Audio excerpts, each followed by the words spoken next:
Hi, this is Professor Favors. I want to get into a quick discussion about how to structure the grid essay and then go over some of the key areas you need to be mindful of. You are writing the essay in drafts. So that is draft number one, draft number two, draft number three, and draft number four. Draft number one is the concept information. And as we go over this in our classroom, in our campus-based classroom, I'm going to go over it here so that you know exactly what should be in the essay. Also, we go over in class the three areas of the prompt, which is grid a predictor of academic, professional, and personal success? And these are actually the proving paragraphs. So I want to go over this. Remember that for each of the drafts, you have sample documents to review, and also those documents are linked out to YouTube in video form where I discuss, say, for instance, applying brackets, applying ellipses, anything else. So here it is. Think of these um, six columns as paragraphs or sections within your paper. We understand that you need an introduction, and of course, we need a conclusion. But what goes into the introduction and then what goes into the conclusion?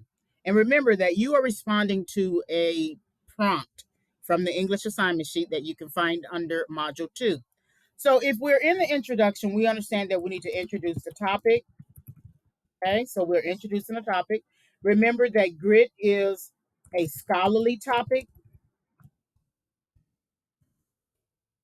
Okay, keep that in mind that this is not um, just a general idea of grit, and you cannot go, say, on dictionary.com and look up a definition. Okay.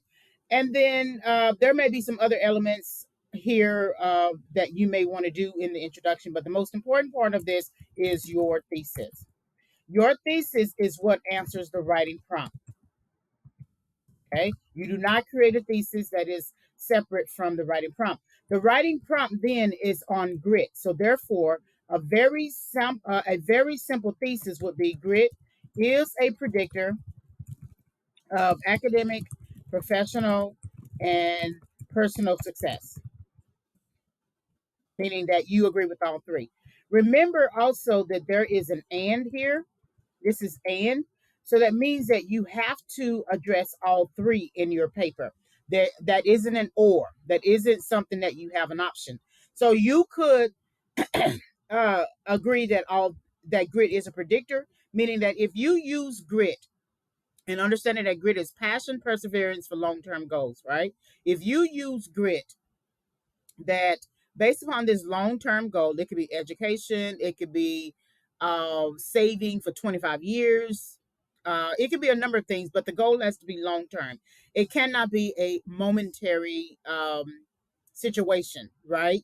A course, you do not need grit in a course. You just need to exercise self-control to get through the course and pass the course. However, your academic degree program, where it's going to take 3 to 4 years for you to get that degree, whether it's a bachelor's degree or not, a bachelor's of science or bachelor's of arts, okay, you're going to need grit. And then if your career requires you to have a master's degree, then you're going to need grit. So then you could say that grit is a predictor of X and Y, but not Z. Okay, meaning that you believe that it is a predictor of X, Y, and not Z. Or you could say grit is a predictor of X, Y, Z. Okay, and Z. But you have to address the prompt. Okay, so remember that this is your thesis here. Okay, and you have to have a thesis, and your thesis answers the writing prompt. All right. So in the concept section, what you are putting in the concept section is based upon self-control and grit, the larger work, which is worth 75 points. Self-control and grit, related but separable determinants of success. If you are in my online class, there is a video component, audio and video component of me going through this. So you should know on some level what to do. Also, when you think about the concept section, you have to make sure that you do a first mention. There is a document under that. There is a document and video link up under MLA formatting, as well as the actual draft number one assignment. So your first mention, your author's thesis, the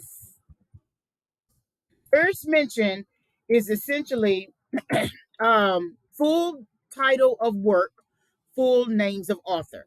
So the full title of work for the self-control and grit is self-control and grit related but separable determinants of success. Then the full names of authors are Angela Duckworth and James J. Gross, just as you see it on the source.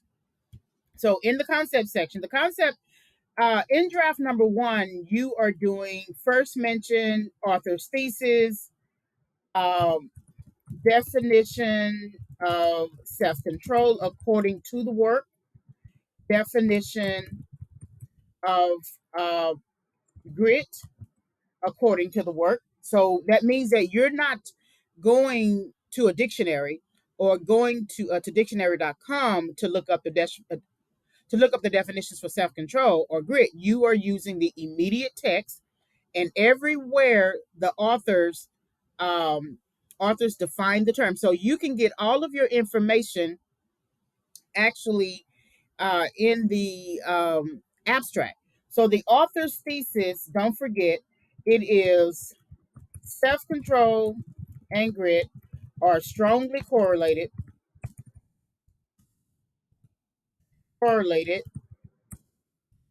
but not perfectly so. Okay, close quotation marks, Duckworth and Gross, 319. Okay, okay, that's the author's thesis. So then now you go into the abstract and you look up where they are defining self-control. Use those definitions. Where they are defining grit, use those definitions. So this is draft number one. This whole thing right here would be draft number one. Draft number two, sorry about that. Draft number two is going to be the hierarchical goal framework information. Okay, so hierarchical goal framework. That will be draft number two. Now that we have all of this together, because I just had you to do it in part, so you will take some time to pay attention to the instructions, pay attention to the sample documents, so that you can do it in the proper way. Okay. So now that you understand, this now becomes not just by paragraphs, it becomes a section. In other words, you cannot begin proving to us whether grit is a predictor of academic or professional or personal success until you explain the scholarly concept of grit. And this source is all from Self-Controlling Grit,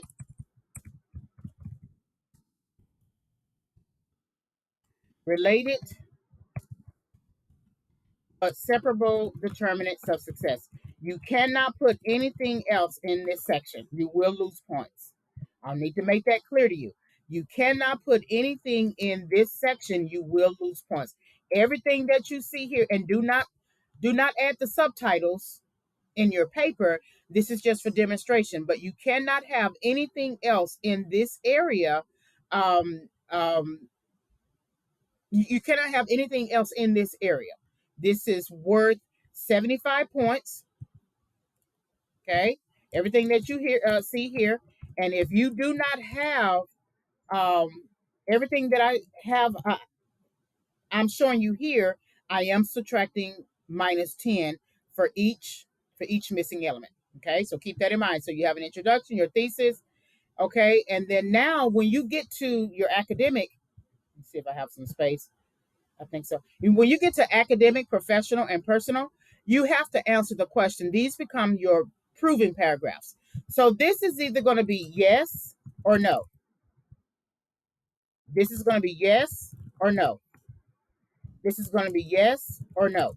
Okay, meaning that you either believe grit is a predictor of academic success, yes or no, professional success, yes or no, personal success, yes or no. So if we say, for instance, we say yes, grit is a predictor of academic professional success. All right, so now you need your first reason.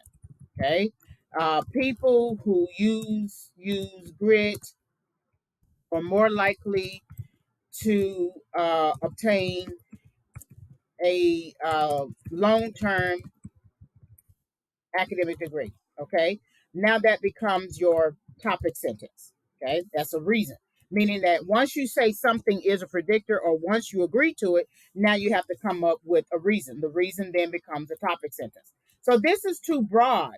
Therefore, you need to add a timeline, okay, add a target rather. So it could be a 4 year degree, okay, and then add the type of degree or something like that, right? What you have to do, okay? And then here you add any source material. So you can freely include other source material, including the base source, once you have done your job here. Once you've done your job here, you can continue to plug and play any of the other source material. Remember, you have three required source material. That's self-control and grit, related but separable determinants of success. That's the 75 pointer. And then you have the Duckworth video and then changing our mindset chart. So then if you're using grit, you can use the changing our mindset chart and um, um, and and use the idea of growth mindset, because remember in the video, Duckworth connects grit to growth mindset, and that could be how you plug and play. If you say that it is a predictor of professional success, say you say yes, okay, then what is your reason? Okay, people who who want to advance in their careers tend to use grit for long term career goals. Okay, then the target would be the plan to become, say, a director of a department. Okay, all right. The timeline for the plan will be 10 years, or we'll say 5 to 10 years. Okay, so if you use grit, in this case, then you will be able to become that. So then, what source you want to use, you can use any one of the sources now. It's up to you. And then, if you say that, say for instance, you wanted to say no, that grit is not a predictor of personal success, and that you basically just need self control. So then, what's your reason? Grit is not a predictor of personal success because on a personal level, you just need to exercise self-control. Okay, and then you go into the reason, whatever the target is, why wouldn't grit be necessary for a particular for a particular personal goal? Okay, why wouldn't it be necessary? And then you just keep going, and then you have your source material. Remember, what concluding is, you are concluding ideas. Okay, you may propose ideas, right? Propose new ideas. You may also go around the mulberry bush and say, well, I thought that um grit was useful. I'm not quite sure if I think it's useful now. I think I might be changing my mind. And you can just do this mulberry bush, mulberry bush, mulberry bush, mulberry bush type thinking, right? But at the end of your paper, you need to end on your thesis. You have to end on your thesis. So even if you decide later that you don't believe that grit is a predictor of any of these areas, regardless, you still have to end on your thesis. You begin on your thesis here, you end on your thesis. You can always change your mind in some other fashion. Okay, so remember this. This is structurally how the essay should be. You should not have concept information way at the end of the paper. You should have concept information right after the introduction. If you do not have concept information, I need you to understand this. I'm either going to fail this part of the paper, which is 75 points, or I'm going to send it back for revision. Concept information goes here. This is, where is it? This is draft number 1, okay? And this was draft number 2. And when you pull it all together, it's going to be in this section here. This section here. This is your 75-point section. I need you to understand that. Do not miss that. This is your 75-point section. Okay. Also, while you are in the flow of proving whether or not grit is a predictor of academic, proving whether or not grit is a predictor of professional, proving whether or not grit is a predictor of personal. If you change your mind, say for instance you believe that it was a predictor of all three, but then somewhere you get to personal and you decide that it's not, or professional and you decide that it's not, then don't forget to go back to your thesis and make sure that your thesis reflects that, and make sure that your end thesis also reflects that. Okay, so that's a quick think about that. Okay, let me see if I can bring this back up. For your draft number 3, you have this document. I only took parts of the document so I can do it here on this video. But you have 3 documents. One is, I think, a link. Applying brackets, applying ellipses, and then I'm using the same document for the ellipses to show you how to cite indirect sources. Okay, so applying brackets, remember, um, when the source material represents source material for your paper. What you do with the source material determines whether or not it becomes a quote in your paper. So if we're looking at the definition for hierarchical goal framework, right? This is the standard definition. This is on 319, 320, 321, where you see the visual. Okay. So if I decide that, hey, I want this information in my paper, right? I want to integrate this. I'm going to make sure that I have quotation marks around it, right? For one. Okay. Make sure I have quotation marks around it. Make sure, remember that the period at the end goes at the end, right? Okay. So now I have quotation marks around it. So I've decided that this quote from page 321, where the visual is, I want to integrate this into my paper to meet the points, right? We assume that goals are typically organized hierarchically, with lower order goals serving higher order goals. Lower order goals are more numerous, context specific, short term, substitutable, whereas higher order goals are typically fewer in number, more abstract, more enduring, and more important to the individual. Duckworth and Gross 320. I think it's probably 321. Okay. So then how I place it in my paper, how I integrate it into my paper depends on what the original quote looks like. So here I'm taking parts of the quote, but the first letter in we is lowercase. However, I want to start with that quote. I want to start from W. I want to start in the middle of that quote. But remember, when you integrate it into your paper, you still have to meet grammatical consistency, right? And we all understand that a sentence begins with a capital letter. So then I just apply brackets around that W and then begin the sentence. And then here it is. We assume that goals are typically organized, and you just continue from there. You do not need to bold in your paper. This is just for demonstration. I could also decide that I want to start from here. Goals are typically organized hierarchically. So then if I start from here and we see that G is in lowercase, then I need to in my essay make sure that it is a capital letter. So then I just apply brackets.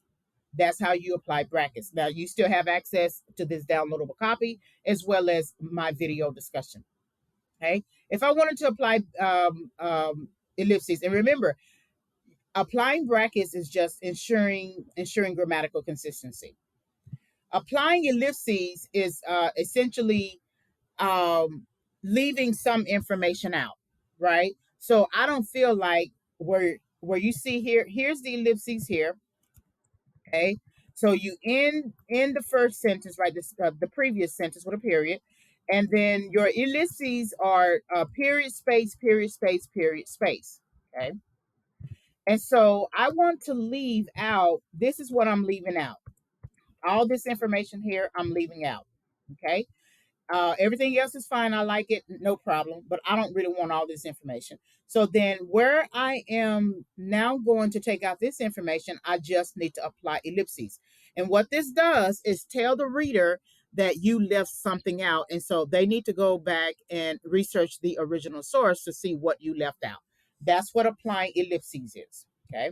Using the same example for the ellipses example, if I kept it back in, um, when you cite indirect sources, citing indirect sources means that this information that you see here comes from this source here, Atkinson, 1964. Also, remember that this is in APA format. So you want to make sure that you just keep it in that format and make sure your full document is still in MLA format. So citing indirect sources, if you remember the base source, self-controlling grid related but separable determinants of success, is has a lot of citations at the end of the sentence line. Okay, in your paper, is really in that paper as well, but in your paper, academic paper, is considered an indirect source, meaning that you would have to go back to the base source, go to the references list, look for that source, then go and conduct a Google search of that source, read that source all the way through, and then get the original information, right? Well, you don't have time for that, right? This is also a minimum of 750 words with 3 source materials, double space, and you just don't have that kind of time. That would be at the graduate level where you have that kind of time.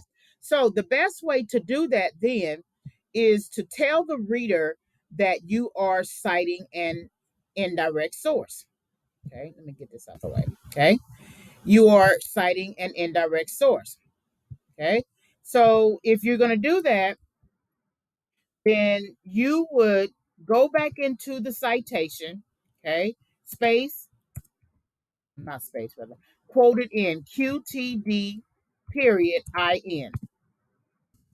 And it should have a lowercase quoted in, meaning that this information that you are inserting in your paper, integrating in your paper, is quoted in this source right here. Okay, so essentially it's going to look like this at the end of your sentence line, right? Quoted in QTD IN Atkinson 1964. Okay, and that's how it should look. If say for instance it might have come somewhere before your main ductwork, I don't think you need to worry about that.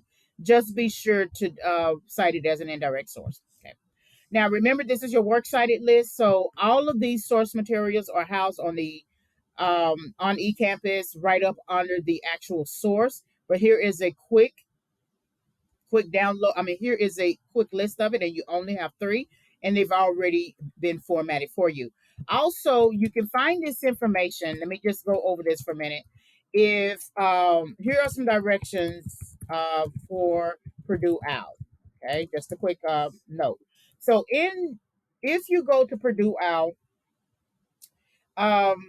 and you download that copy or you view it in eCampus, you're going to see the standard first 2 pages about basic citations for electronic sources. And I'm just kind of abbreviating because I can't remember the full title, right? How you format it. And that's what you use that listing to format your annotated bibliography entries. Okay. When you scroll down a little slowly, you're going to see sections. And the sections are image. Okay. Oh, let me see.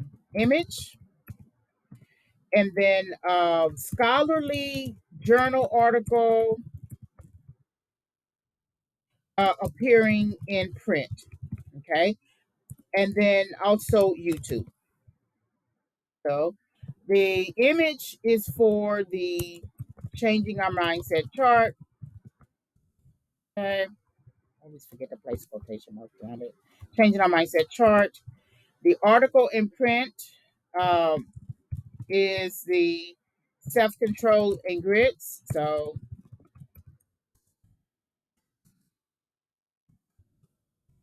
and grit, related but separable determinants of success.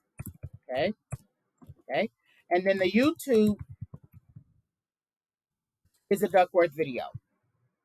That's your Duckworth video. And that's how you learn how to format these three sources here. Okay. And remember that in your paper, this is on the last page. So if you have 5 essay pages, then the works cited would be on Smith 6. Okay. It would not be bridged with the actual essay. Okay. So this is the structure that you should adopt. You are required to adopt when it comes to the grid essay. So be sure that you download this, read it again, go ahead and also listen to it again. All right. All right. Thank you very much for listening.